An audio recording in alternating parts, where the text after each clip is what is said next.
Hello students, welcome to the fifth lecture of electric charges and field.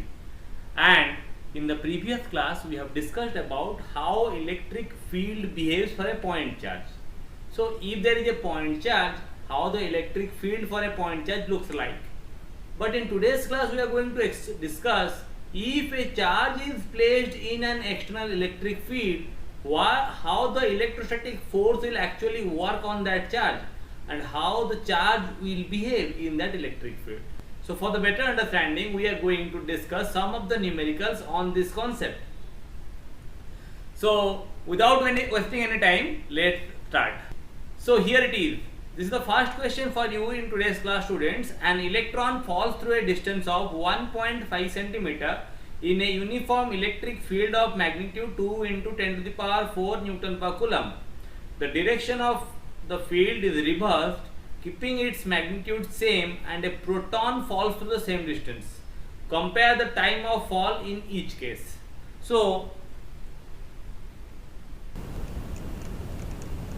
initially there is a uniform electric field, and we know electric field is directed from away from positive charge and towards negative charge in the previous class. So it means the electric field must be directed upwards so that electron will be attracted towards the positive end of the electric field. So in this case, this distance covered by electron is 1.5 centimeter as given in the question.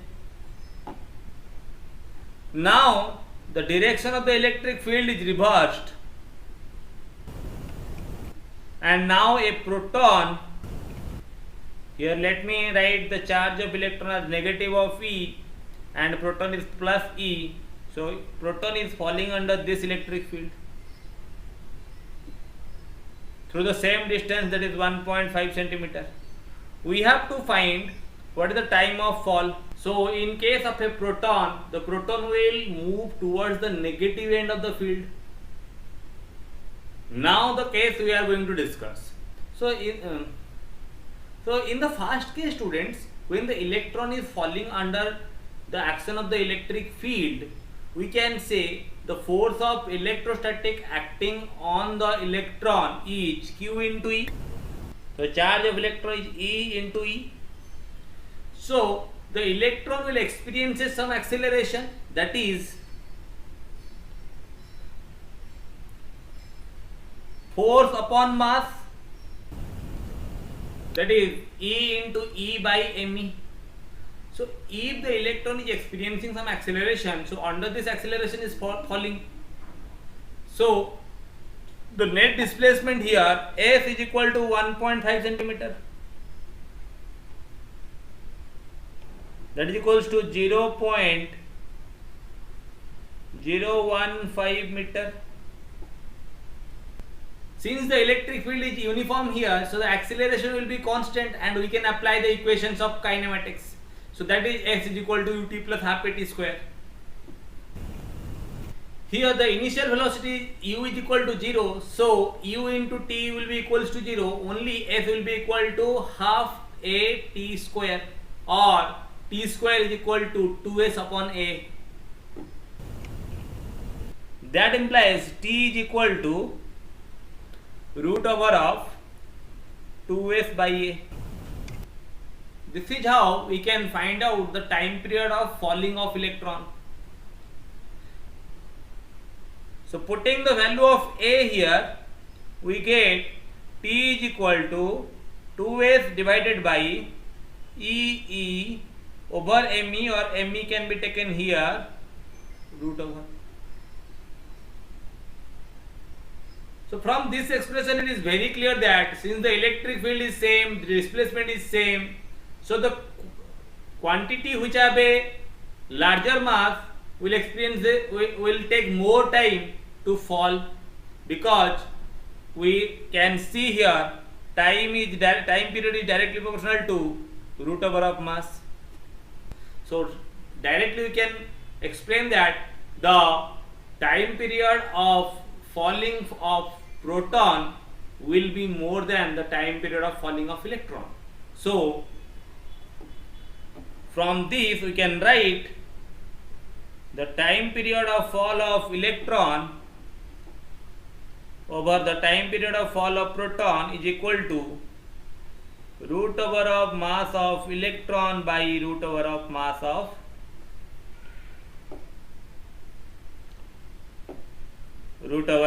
of proton.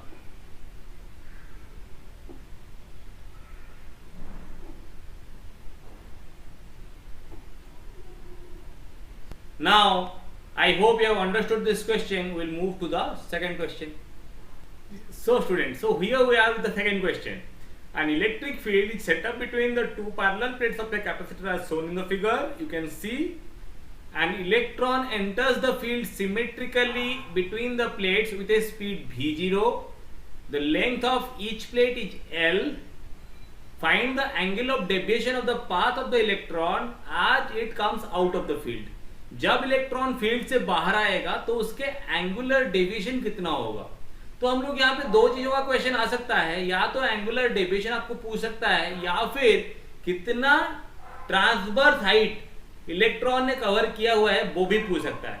कि electron अगर सीधा जा रहा था तो electron due to the electric field, due to the presence of the electric field अपने path से कितना डेविएट हुआ है, how much is the vertical deviation in its path, ये भी पूछ सकता है. सो ये दोनों क्वेश्चन आप लोग यहाँ से आप दोनों क्वेश्चन का आंसर यहाँ से निकाल सकते हो. तो कैसे करते हैं चलो देखते हैं. So here you can see this is the electron which is moving with initial velocity v0. This is the electric field E. Then inside the electric field the force experienced by the electron will be F of E, which is equals to E into E towards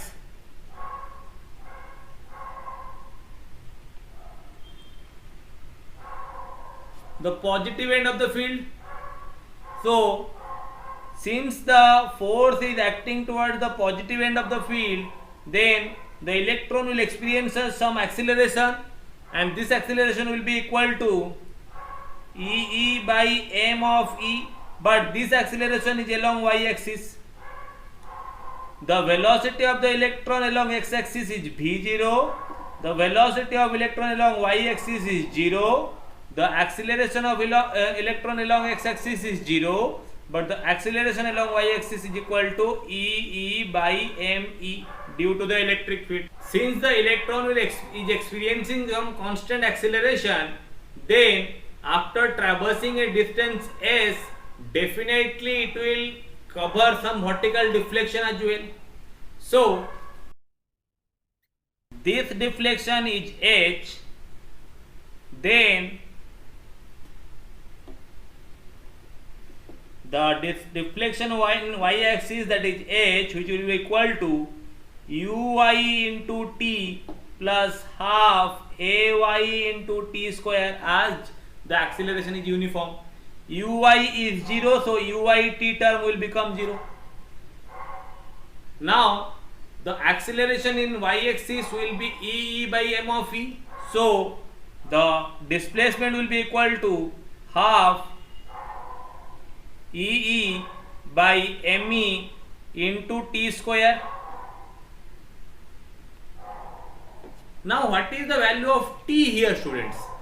Since the body is not experiencing any acceleration along x-axis, so time taken to cover the displacement L, that is the capacitor plate length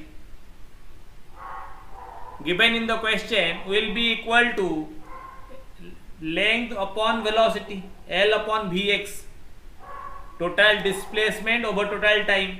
So the height is equal to 1 upon 2 E by me L by Vx का whole square.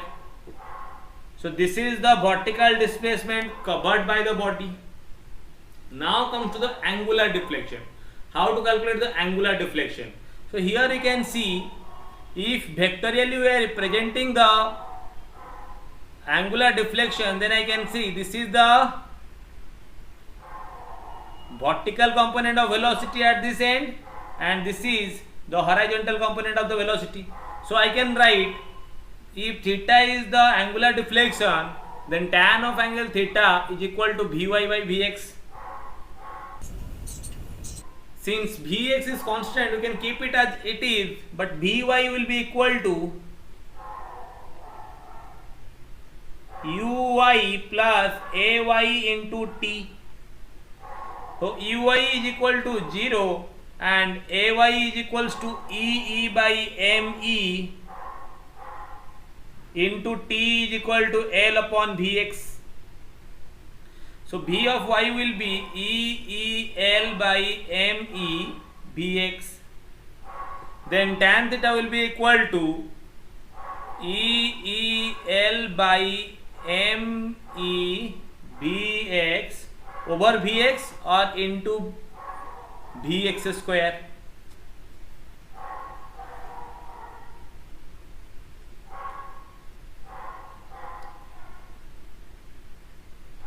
This implies theta will be equal to tan inverse EL by Me, mass of electron, and here the velocity is V0, x-axis velocity, so it is V0 square. So this is the formula for angular deflection. So in this way you can calculate both the parameters from this question, that is the vertical displacement and the angular deflection. So here we are, students, with the next question. A simple pendulum of string length L is placed between the two plates of a parallel plate capacitor having electric field E as shown in the figure. You can see the figure.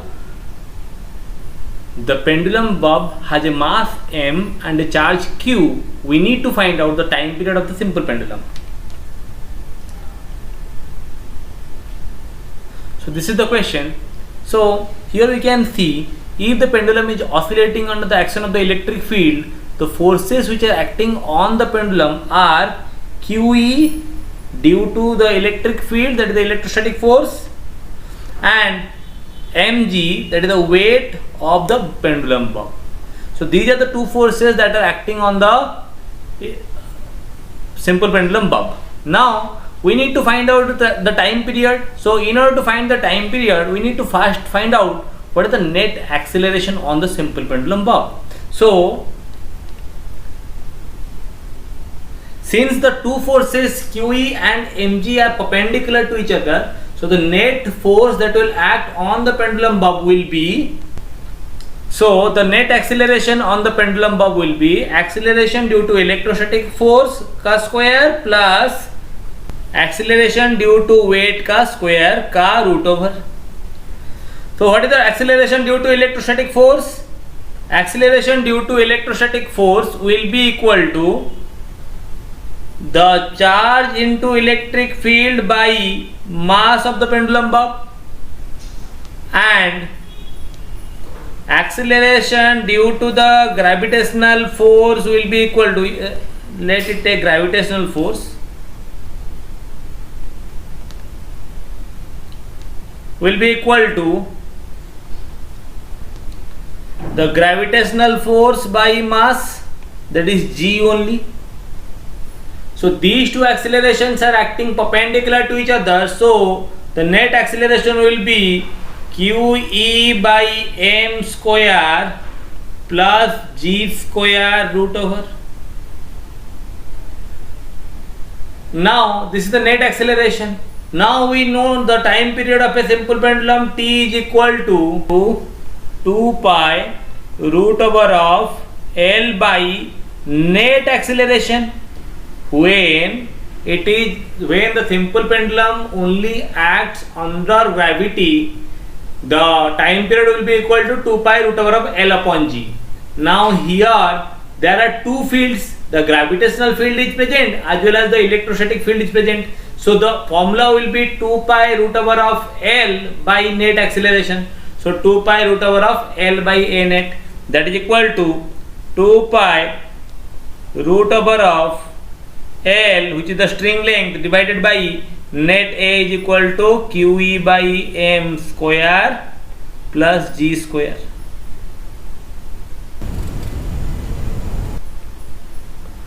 This is the expression for time period. I hope you have understood, students.